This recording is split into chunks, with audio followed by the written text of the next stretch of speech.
Woo NASCAR.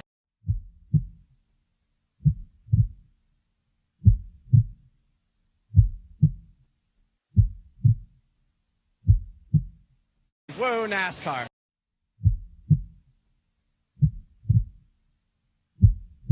2020 is finally here, and we're going to talk about the whole season.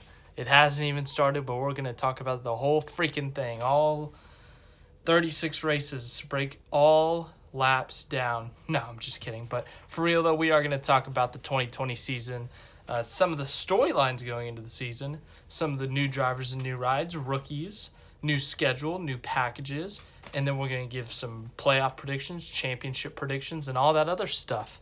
So let's get right into it. The first thing, schedule changes. There's a new schedule this year, and who knows how long it's going to stay like this, but we're just going to fly through it real quick, and then we're going to get on to some fun stuff, talking about new drivers, Rookie of the Year battle, and more to talk about. But 2020 season preview and prediction is underway. Let's get into it. Daytona 500, Las Vegas, Auto Club, Phoenix, Atlanta. Miami is now in the spring since it's not the finale anymore. Texas, Bristol, Richmond, Talladega, Dover, Martinsville, Charlotte, Kansas, Michigan, Sonoma, Chicago, Pocono 1, Pocono 2, Indianapolis, Kentucky, New Hampshire, Michigan, Watkins Glen, Dover. Daytona is listed 4 times for some reason on the NASCAR app.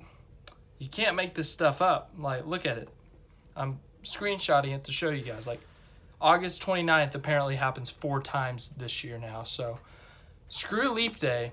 We got 4 of them in August. It's on the 29th, too. I mean, what are the odds? Darlington is where the playoffs start now. Darlington. That'll be interesting. Then you got Richmond, the Bristol night races in the playoffs. Las Vegas, Talladega, Bank of Roval 400. Kansas, Texas, cutoff at Martinsville, and then the championship at Phoenix. We have some great cutoff races. Martinsville, Roval, and Bristol. That's going to be fun. But on to other things. We can talk about that later. We do have a new package for the short tracks this year. Last year, remember, some of the short track races were kind of dull for their standards, and fans wanted to see something different because, you know, just hard to pass and aerodynamics and stuff that I definitely know about because I'm a genius on that stuff. But for real, though, they did change it. Just some of the changes. They gave the car a shorter spoiler, changed the splitter, and there were some more features that were changed within the car to make it more, I don't want to say raceable, but raceable. I don't know if that's a word.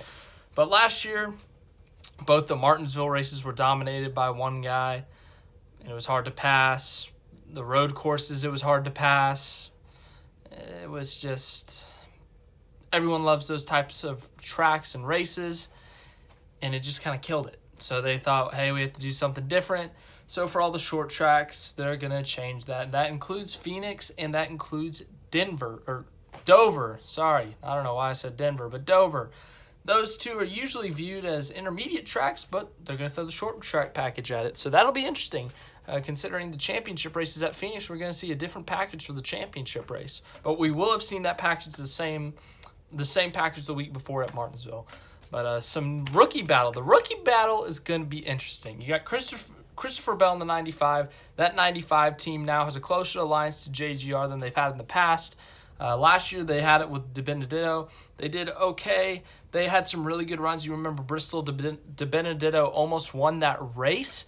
That was a very impressive run for him. He led a lot of laps at the Daytona 500, had some top 5s, a lot of top 10s, but he was a bit inconsistent, and it showed at some of the intermediate tracks and some of the Michigans, the Texas. You get my point. Like those kind of tracks, they lacked speed there. But this year they have a tighter alliance with Joe Gibbs Racing, so I don't know how close it is, but what I'm hearing is that this is basically a 5th Joe Gibbs car in the way that the Wood Brothers car is a 4th car for Penske. So it's a closer alliance, so I think that car is going to be much better. Christopher Bell's a very good young driver who's in that car, who's got a lot of potential, so that will be very interesting to see. Cole Custer's in the 41. Now, Stewart Haas struggled last year outside of Harvick. They did not have any wins outside of Harvick.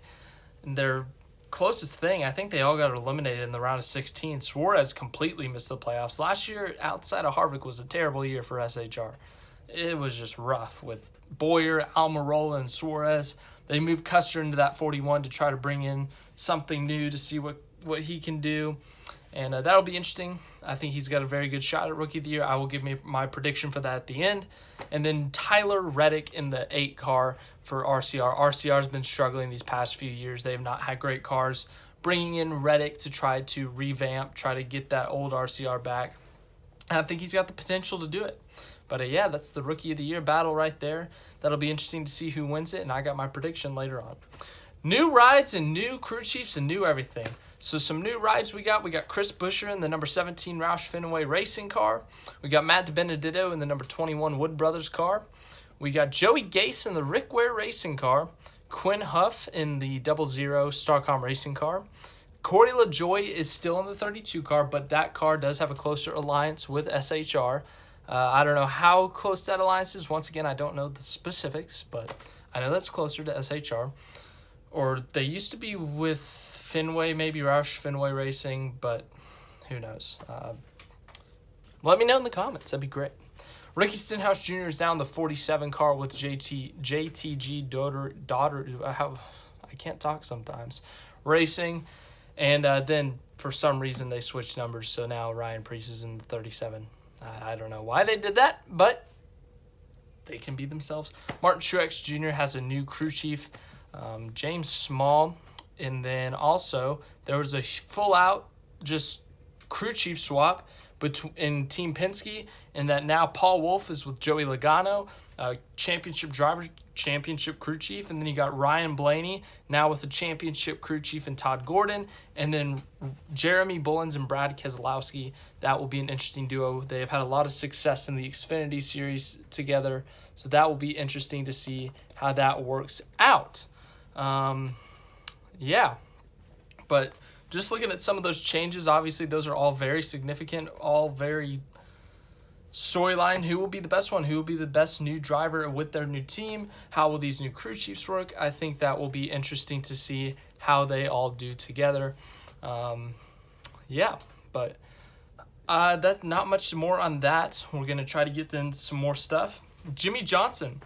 It's his last season, guys. I don't know how to do this. I did a video a couple days ago where I got most of that out because I didn't want to make this video too long. So I gave some of it up in that, but you can go rewatch that.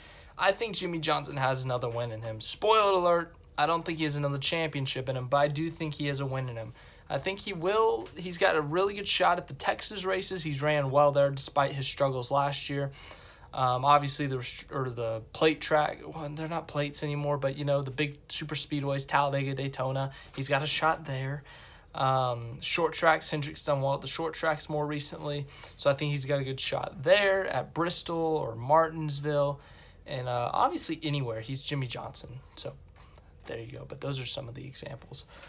Now we're going to get into some predictions. This is the fun part of the video. I want everyone to tell me your predictions in the comments. Just tell me who you think's going to win these races, win the championship, make it to the playoffs once we get there. But we're going to do the 4 majors of NASCAR. We're going to Daytona 500. We're going to push that to next week. That pick will be next week, so look out for that. But we're also going to do the Coke 600, the Brickyard 400, and the Southern 500. 3 big races. So the Coke 600, Memorial Day weekend. Longest race, mileage-wise, in the Cup Series. Last year, this guy sat on the pole, had a top 10 race. I think he wins it this year. This will go on to my bold predictions in a sense, and I'll talk about him more. But I think William Byron wins the Coca-Cola 600. If that was his first win, that'd be cool, because Gordon also did that in the 24 car. He also got his first win in the Coca-Cola 600. But I think Byron, him and Chad Knaus had an outstanding year last year. Byron won Rookie of the Year, I believe, in 2018, and then he got championship, 7-time champion Chad Knaus atop the pit box, and they were outstanding last year, making the playoffs, advancing in the playoffs. They had a very solid year last year, but are still looking for that first win. So I think William Byron definitely gets that this year. I don't think that's a question. It's just a matter of where, and I think the Coca-Cola 600 is a great opportunity for him. The Brickyard 400, last year, Kevin Harvick dominated that race. I think he wins it again. I don't know if he dominates it, but I think he wins it again. And now for the Southern 500. The Southern 500. The Bojangles. Well, it's not the Bojangles Southern 500 anymore, but you get my point. At Darlington, I think he finally wins at Darlington. I think Kyle Larson finally gets some luck and some just good timed cautions and wins at Darlington finally. Kyle Larson, who's had such a successful offseason winning the Chili Bowl, he's finally gonna win the Southern 500, guys. But on to my bold predictions. All right, I don't have a lot, and I could fit more if I wanted to, but here are my bold predictions. I think a rookie wins this year. I'll tell you my playoff predictions. I don't know if he wins during the regular season or the playoffs, but I think a rookie wins this year. One of the three rookies, the big three rookies, I think one of them will definitely win, and I will reveal that just in a minute. Another breakout performance I have is Chevrolet. I think they have a breakout year. You know, they've had some struggles the past few years. Last year they had, 3 wins from Elliott, a win from Kurt Busch, and a win from Larson, a win from Bowman. That's, 6 wins? It's not a great year for Chevy when there's 36 races. And then the year before wasn't even better. The year before wasn't better. It has not been the greatest stretch for Chevrolet, but this year I think they do much better than they've done before. I think that they get a lot of wins. I don't know how many, but I think they get double-digit wins for the first time in quite a while. And I will tell you who I think wins here in a minute, but we're going to get into that now. And now we're going to go to the playoffs. Now, playoffs. It's playoff time. It's only February, but we're going to talk about the playoffs. Who I think makes it, who I think misses it, and who could potentially be contenders. Now,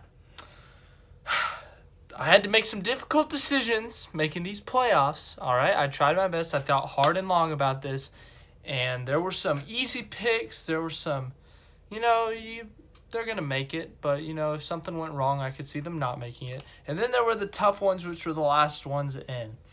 And that is what I'll talk about near the end. I'll justify why I picked certain drivers over others and just, general stuff. But Kyle Busch, defending champion, I really don't need to say much more. Chase Elliott, he's a rising star, and, it's going to be hard for him to miss the playoffs, basically. Martin Truex Jr., just because he's got a new crew chief doesn't mean he's a different driver. I mean, they might have a different strategy and stuff, but he's still Martin Truex Jr. in a JGR car. Kevin Harvick, I don't need to say much more. Denny Hamlin. Eric Jones is one of the ones I think sneaks into the playoffs. I think he gets in there in a tight points race. I don't think he wins, but I think he gets in. Kyle Larson. I think he has a couple wins this year. Ryan Blaney, I think he gets his first career multi-win season with multiple wins. William Byron, I think he gets his first career win. I said that earlier in this video. Alex Bowman, I think he gets in. Kurt Busch, I think he gets in. Jimmy Johnson, I think he makes the playoffs in his last season. I don't know when he's going to win. I said I think he's going to win, but I think he definitely wins this season. I don't know when, but he makes the playoffs. That is what I know right now. Joey Logano, Keselowski, those are locks right there. And then these last 2 spots might surprise you. I got rookie Christopher Bell in the playoffs. He is the rookie I have winning. I don't know when he's going to win, but I have him winning a race this year. He is a very good race car driver, and he's in a very good car, especially with this tightened alliance with JGR. And I think that is going to that equipment he has and the talent he has combined is enough to propel him over some of these other guys that I'll talk about later. Chris Buescher. Now, this may surprise you. You may be wondering, Chris Buescher, why him? Are you kidding me? Look at last year. Roush Fenway Racing. You put Ryan Newman in that car. Ryan Newman points his way into the playoffs, out-dueling guys like Daniel Suarez, Jimmy Johnson, other peoples. Last year, Chris Buescher got a top 20 in the point standings in the JTG car. All right, he is now in a better car, and he is in a car that is teammates with the car that made the playoffs last year and a veteran driver who can give him some great advice.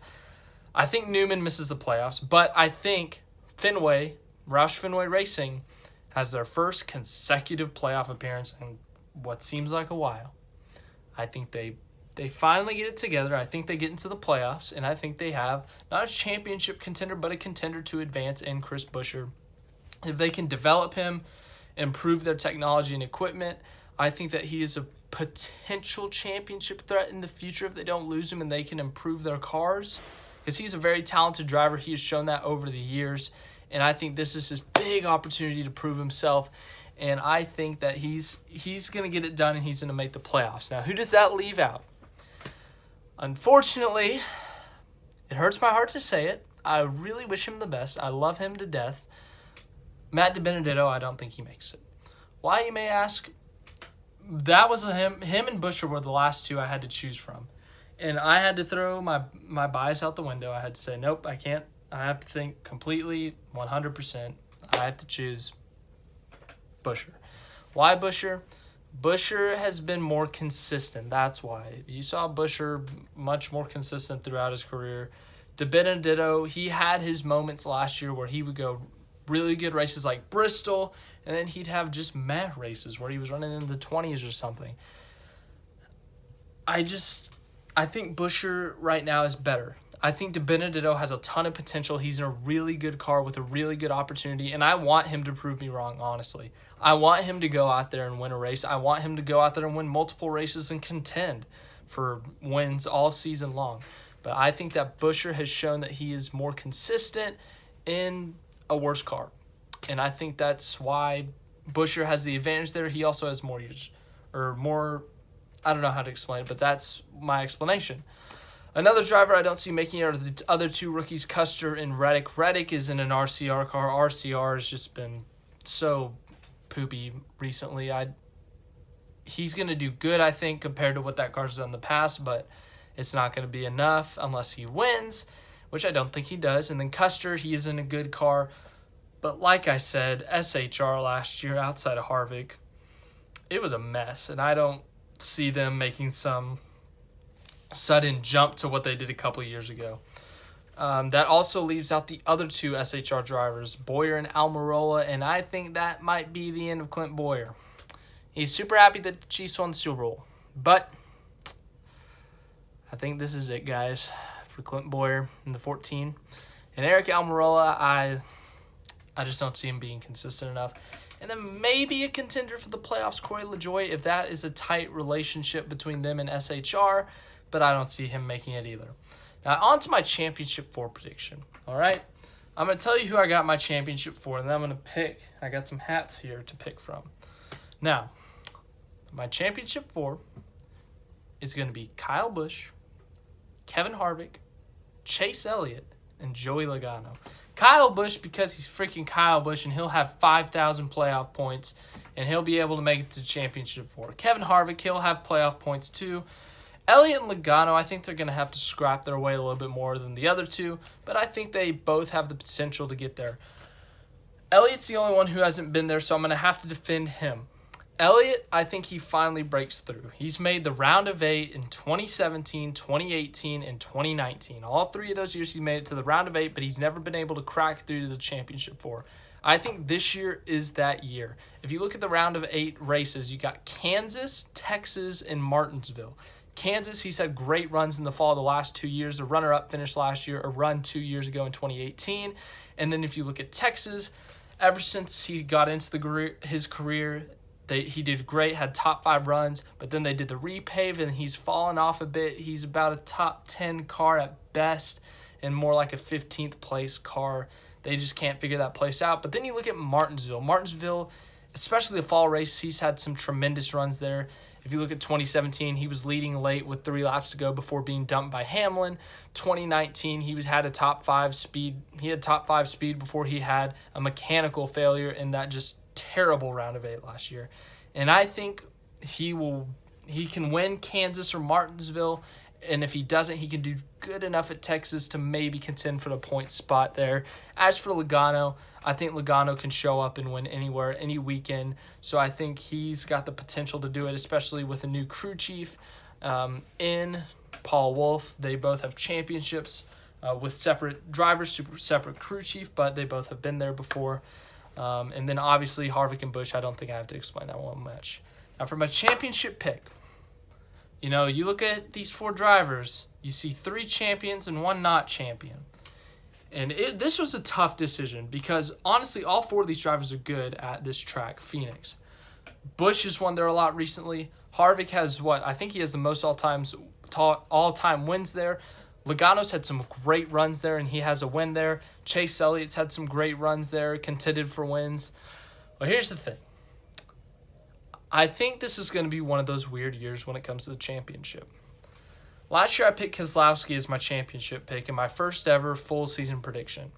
Keselowski was my championship pick. I went with a, kind of a favorite, but kind of not kind of guy, This year, it's going to be popular pick, but you may see this flag. You're going to call me biased and whatnot, but I don't know why. I'm just feeling it's going to be one of those weird years. I think Busch and Harvick are going to have outstanding years. I think they're going to have multiple wins, tons of playoff points, lead the points all year.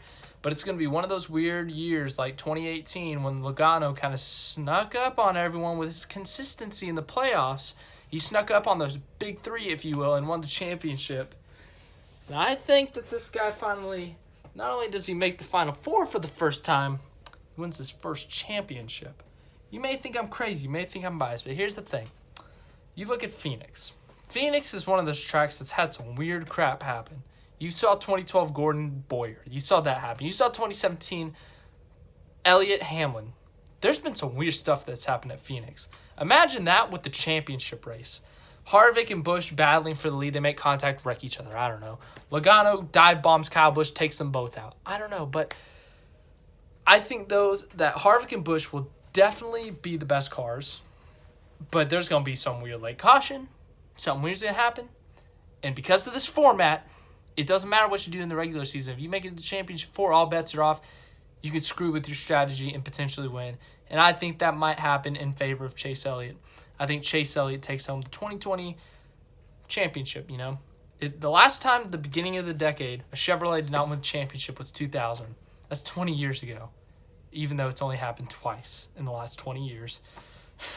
I just had to make up some weird fact, but I'm going to go with a kind of an underdog pick, I guess, for the championship.